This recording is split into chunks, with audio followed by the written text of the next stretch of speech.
This is a Pasco Media production. Please visit pascomedia.com.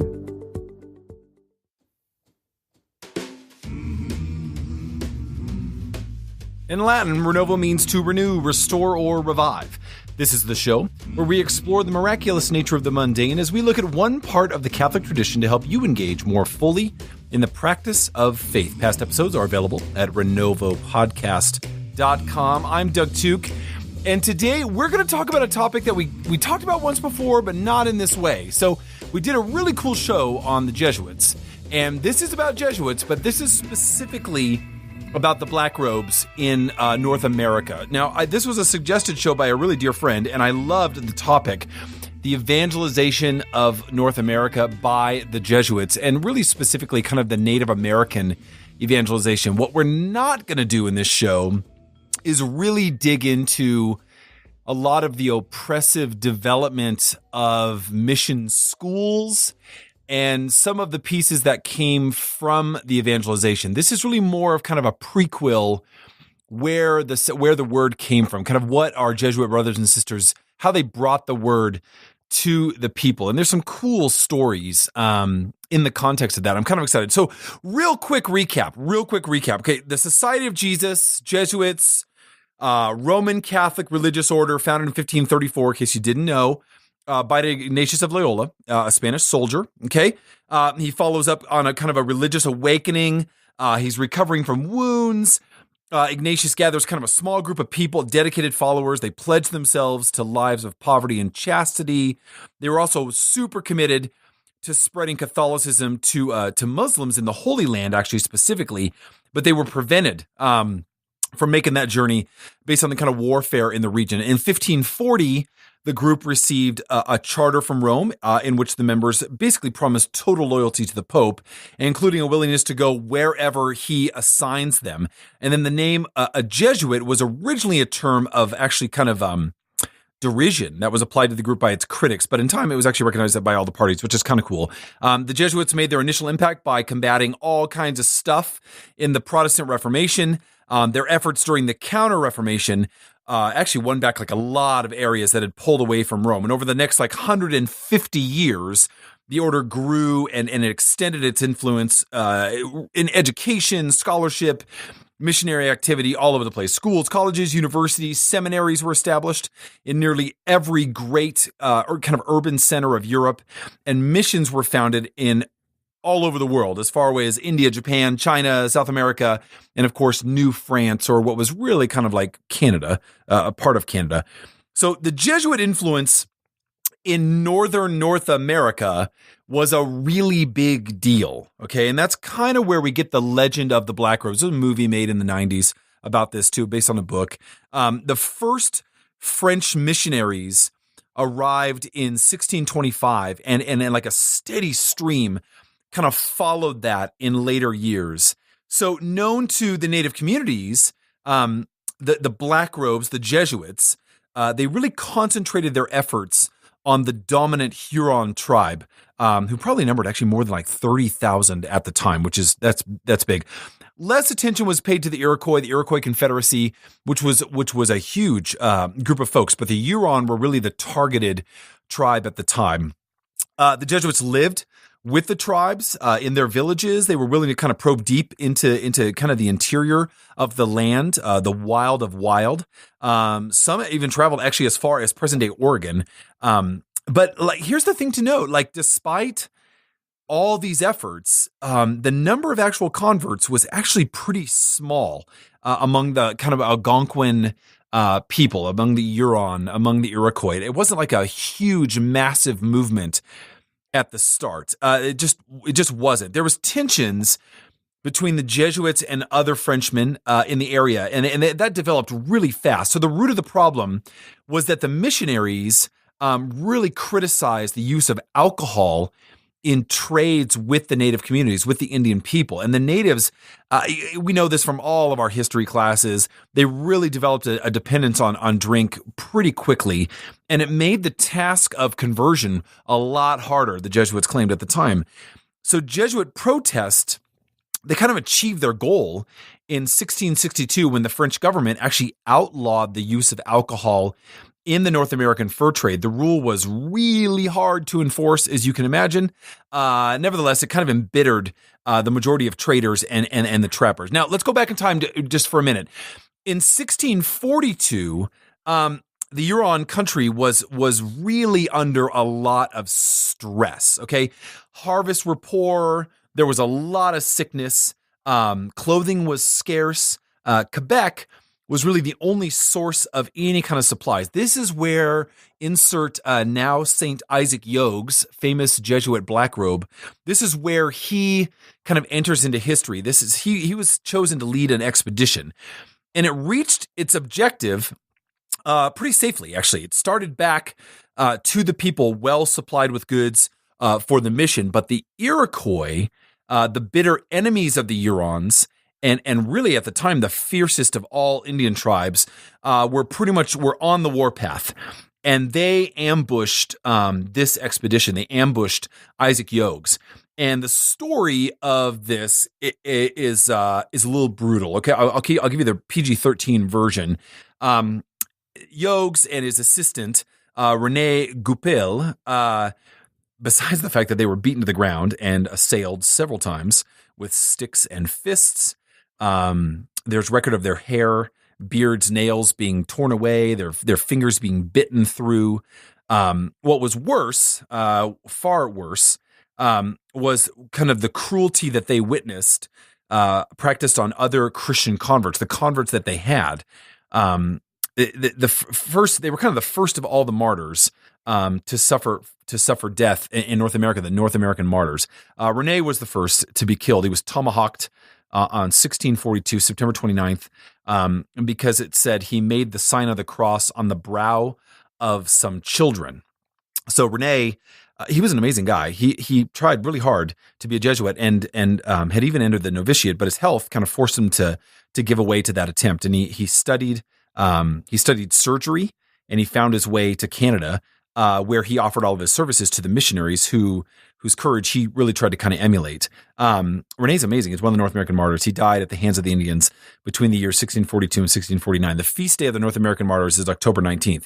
That's where those guys, the famous, that's when all of that happened. Okay. All right. So back to the sequence here. So while the alcohol issue was basically being contested, another big deal, kind of a big issue entered into the picture, and that was disease.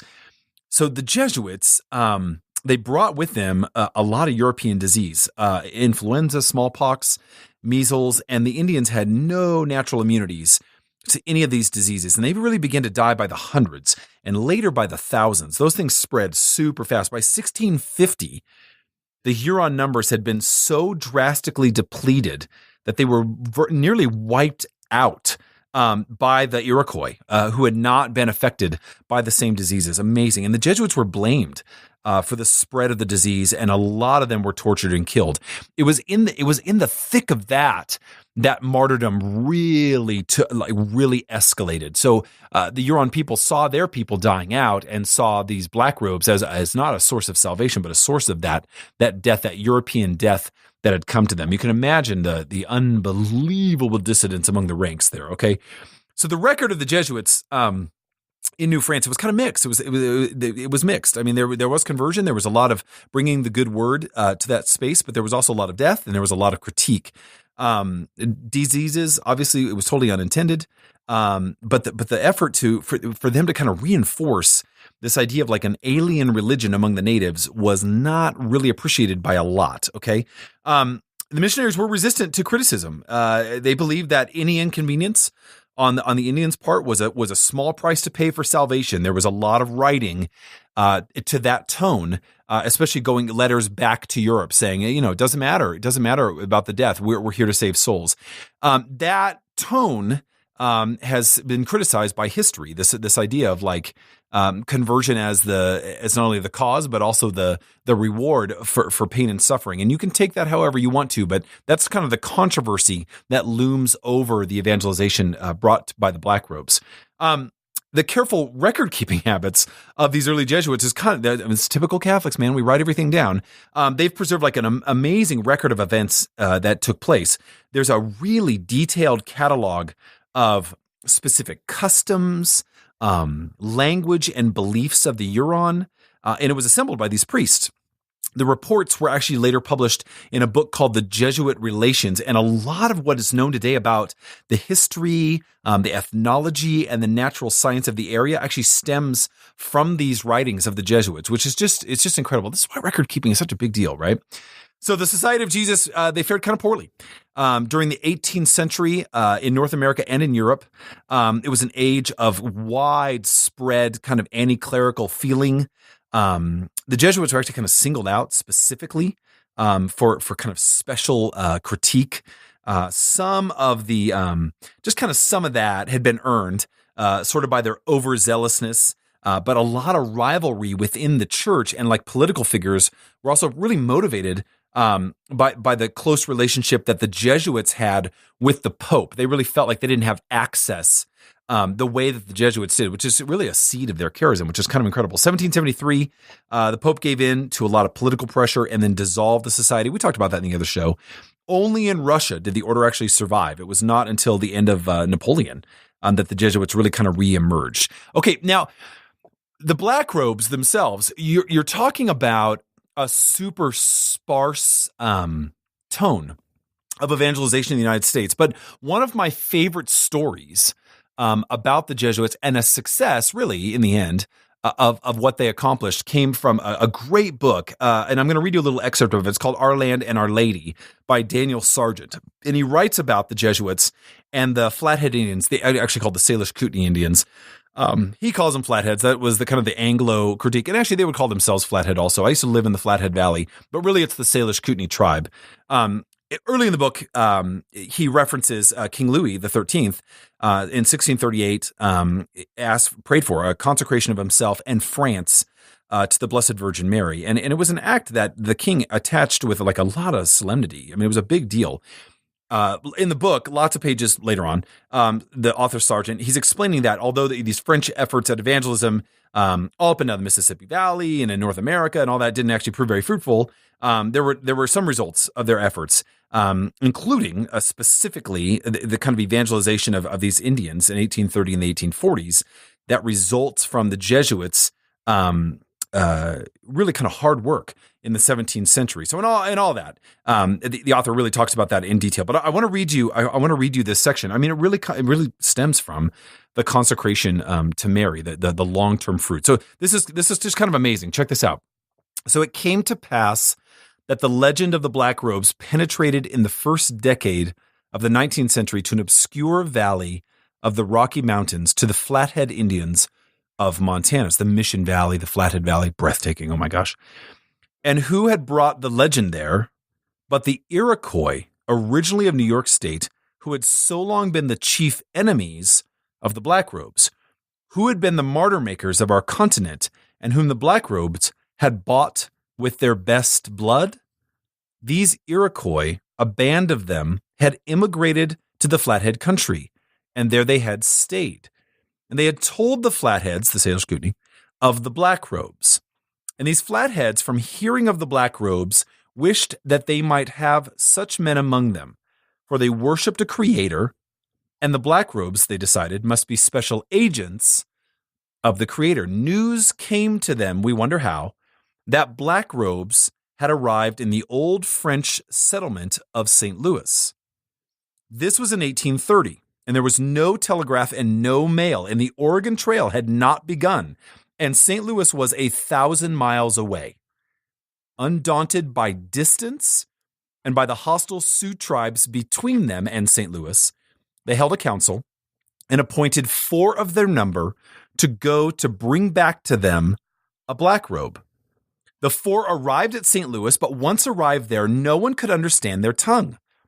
2 of them died of the plague and died kissing the crucifix that a priest held to their lips. The other 2, who had somehow received a promise that a black robe would be sent to them, died on their return journey, slain by the Sioux. Those in Montana who waited their return waited and waited. One day, some white men arrived ready to preach to them and to preach Christ, but they had wives and they had no mass. And the Flatheads, who knew no theology, did not recognize them as black robes. They were Methodists who had heard of the strange visit to St. Louis and who genuinely thought that they possessed what the Flatheads wanted. The Flatheads made no comment, but refused to listen. The Methodists moved on. They actually moved on to the Blackfeet, which we'll talk about on another show. The next time, it was an aged Iroquois who made the journey. It was he who had told the Flatheads of the black robes, and he was a Christian. He knew the French language. He would go.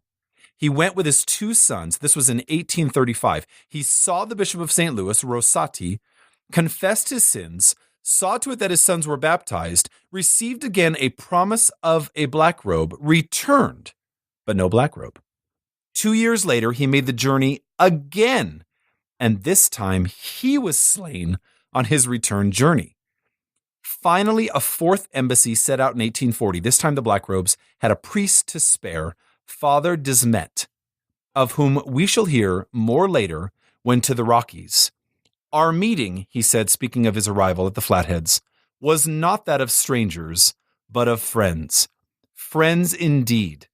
But the friendship had been made by the French, that part of France's work that had been most true to France's consecration to Our Lady had a touch of eternity to it. That's so cool. Okay, all right. I want to be really clear about a few things. I understand in fullness the sadness and the despair that came from the malpractice of faith among our Native communities. There has been absolute disgusting abuses and the repeal and the destruction of Native culture. Okay, I understand that. And I'm not trying to glorify that in any way, shape, or form, okay? But I think it's really important to note something here. And there's a seam here that is purely God, not human, not sinful, but purely God, which is something happened in the heart to burn to know this truth. So much so that others were ignored. Even though they brought elements of the same truth, others were ignored. That is fascinating to me. And the fact that it was an enemy of the Huron that brought forth the notion in the first place. Here's the thing about the Jesuits. This is not a glory-hounding order. The black robes were not these popularity-seeking missionaries. And this is really important to note in the modern era. There was not some sense that they would set the world ablaze with their popularity. Their success was in the very elements of the blood of their sacrifice, the notion that they were not recognized in their own time for the success of bringing forth this notion of sacrament and salvation, very much so named by the Native community, the Mass, the notion of baptism, the idea of this ritual and its celebration. I find that amazing. 4 journeys to St. Louis to return this truth, these truth seekers to their people. If you know anything about Montana, you know that Father Desmet is, of course, he's a hero. It's unbelievable. You can go to the gorgeous little Jesuit church, St. Mary's in the Bitterroot Valley, the oldest in the Diocese of Helena, the western part of Montana, and you can see the incredible long-lasting work of what he established. And of course, the Jesuits eventually make it out to the Blackfeet Nation as well, 2 of the bigger tribal nations that are in the western part of Montana. I tell you that story in this show only to say this as much. We may not recognize the genuine intention of our Lord in missionary activity, and we can certainly hide under the rock of modernism and say, no. Anytime you force your ideas or you share your ideas out and it costs culture, clearly it's of the damned or it's not welcome. That's a dangerous game to play in history, to try to revise history through the lens of let's just respect everyone's truth and do our best as we move forward. If there is a spirit of love of Christ, love of our lover, and it ought to be shared, go make disciples of all nations, the pursuit of that is going to be laden with human error. But I will be very clear. The courage of the black robes, the courage of the North American martyrs is something for us to stand in awe of. Clearly, they are saints among us that brought forth the truth. And the conviction of the Salish Kootenai heart and the Iroquois heart, after rejecting it, to seek it and to invite it into the history of a people. That is incredible to me. Incredible to me. Black robes. Now you know, just a little bit. There's a lot more. There's all kinds of South American black robe stories too. But wow, now you know a little bit more, huh? Don't forget to visit RenovoPodcast.com for past episodes. Please subscribe to, review, and rate our podcast. We always appreciate your input. Your topic suggestions, questions, and or comments are always welcome at doug@renovopodcast.com. Learn more about me on Twitter and Instagram at DTOOKE and the number 1. Friends, always remember to engage the tradition and live the conversion. Until next time, God bless.